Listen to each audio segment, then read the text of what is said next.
Hey guys! ఎంతో టేస్టీగా ఉండే గులాబ్ జామున్స్‌కి అస్సలు క్రాక్స్ అనేవి రాకుండా ఎలా కలుపుకోవాలో పిండిని ఈ వీడియోలో చూద్దాము. ముందుగా ఎంటీఆర్ గులాబ్ జామున్స్ పిండిని తీసుకున్నాను. ఇదొచ్చేసి ఒక కప్ వచ్చింది నాకు. ఒక కప్పుకి 2:30 కప్పుల షుగర్ అయితే యాడ్ చేసుకోవాలండి షుగర్ సిరప్ కోసం. ముందుగా కాచి చల్లార్చిన పాలనైతే తీసుకొని పిండిలో యాడ్ చేసుకుంటున్నాను. ఈ పిండిలో మనం సాల్ట్ కానీ అసలేం యాడ్ చేయకూడదు. ఓన్లీ మిల్క్ కాచి చల్లార్చినయి తీసుకోవాలి. అవి కూడా చపాతీ పిండిని కలిపినట్టుగా గట్టిగా ప్రెస్ చేస్తూ కాకుండా నార్మల్‌గా కలిపి పక్కన పెట్టుకోవాలి. ఒక 10 మినిట్స్ రెస్ట్ ఇవ్వాలి. ఈలోపు మనం షుగర్ సిరప్‌ని రెడీ చేసుకుందాము. ఒక కప్పు పిండికి 2:30 కప్పుల షుగర్ అయితే పర్ఫెక్ట్‌గా సరిపోతుందండి స్వీట్ అనేది. ఈ 2:30 కప్పుల షుగర్‌కి 2 కప్పుల వాటర్ అయితే యూజ్ చేస్తున్నాను. ఆ 2 కప్పుల వాటర్‌ని కూడా ఈ షుగర్‌లో యాడ్ చేసి, షుగర్ అనేది మెల్ట్ అయ్యే వరకు కలుపుకుంటూ ఉండాలి. షుగర్ మెల్ట్ అయ్యేలోపు ఒక 2 యాలుకల్ని తీసుకొని పౌడర్ చేసుకోవాలి. ఏ స్వీట్‌లో అయినా సరే యాలుకల్ని యాడ్ చేయడం వల్ల మంచి ఫ్లేవర్ అనేది ఉంటుంది.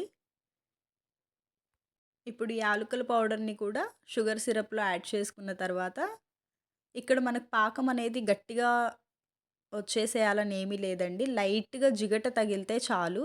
పర్ఫెక్ట్‌గా సరిపోతుంది గులాబ్ జామున్స్‌కి ఈ పాకం అనేది. 1 స్పూన్ నెయ్యి యాడ్ చేసుకొని మన హ్యాండ్‌కి అప్లై చేసుకోవాలి. ఇందాక కలిపెట్టుకున్న పిండిని చిన్న చిన్న బాల్స్‌గా తయారు చేసుకోవాలి. బాల్స్‌కి అస్సలు క్రాక్స్ అనేవి ఉండకూడదు. క్రాక్స్ రాకుండా బాల్స్ ఎలా చేయాలి అంటే హ్యాండ్‌లో గట్టిగా ప్రెస్ చేస్తూ, రోల్ చేస్తూ చేయడం వలన అస్సలు క్రాక్స్ అనేవి రావు. ఆయిల్ బాగా హీట్ అయిన తర్వాత మనం మంటని లో ఫ్లేమ్‌లో మాత్రమే పెట్టి కుక్ చేసుకోవాలండి. ఎందుకంటే గులాబ్ జామున్స్ ఆయిల్‌లో వేయంగాల్నే వెంటనే అసలు కలర్ వచ్చేస్తాయి. కాబట్టి చాలా లో ఫ్లేమ్‌లో పెట్టి కుక్ చేసుకోవాలి. ఇవి మంచి గోల్డెన్ కలర్‌లోకి వచ్చిన తర్వాత అన్నిటిని ఒక ప్లేట్‌లోకి తీసుకొని మనం ఇందాక రెడీ చేసి పెట్టుకున్న పాకం ఉంది కదా! ఆ పాకంలో యాడ్ చేసుకోవాలి. పాకం అనేది మరీ వేడిగా కాదు, అలా అని గోరువెచ్చగా అలా కూడా కాదు.